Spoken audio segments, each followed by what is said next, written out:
el lenguaje de Zamboanga, Chabacano, el Chabacano. Hola, muy bien, buenos días. Mi nombre es Romil E. Mariano, 22 años de edad, vivientes de Zamboanga. Ngayong araw ay ating pag-uusapan ang tungkol sa isang kulturang popular na tanyag particular dito mismo sa lungsod ng Zamboanga, na mas kilala bilang Asia's Latin City of Flowers. Ang Zamboanga rin ay kilala bilang Sardines Capital of the Philippines.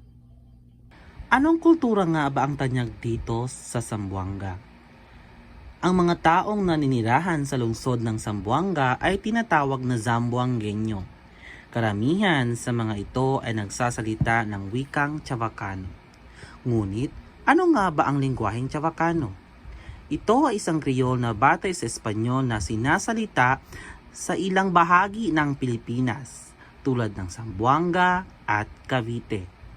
Ang Chavacano ay may pinaghalong mga salita mula sa impluwensya ng mga mananakop na Kastila o mas kilala bilang Espanyol, at iba't ibang wika sa Pilipinas.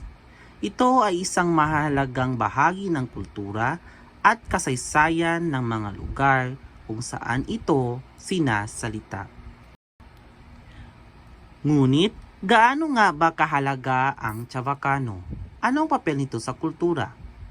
Una dito, ang pananatili ng kultura. Ang paggamit at pagpapalaganap ng Chavacano ay nagbibigay daan sa pagpapahalaga at pagpapanatili ng lokal na kultura at identidad ng mga komunidad na nagsasalita nito. Pangalawa, ang komunikasyon. Ito ay nagbibigay paraan ng komunikasyon sa mga taong may iba't ibang wika at dialekto sa Pilipinas. Ito ay nagiging isang lingua franca sa mga lugar kung saan ito sinasalita. Pangatlo, pagpapahalaga sa kasaysayan. Ang Chavacano ay nagpapakita ng kasaysayan ng kolonyalismo at impluwensya ng pananakop ng Espanya sa bansa. At identidad. Ang paggamit ng Chavacano ay nagbibigay ng identidad at pagkakakilanlan sa mga nagsasalita nito, na nagpapakita ng kanilang koneksyon sa kasaysayan at kultura ng kanilang lugar. Para sa kabuuan, ang Chavacano ay hindi lamang isang wika, kundi isang bahagi ng identidad at kasaysayan ng mga komunidad na nagpapahalaga at nagpapalaganap nito. Mga halimbawa ng gawi at tradisyon ng mga Chavacano. Isa na rito ang Flores de Mayo.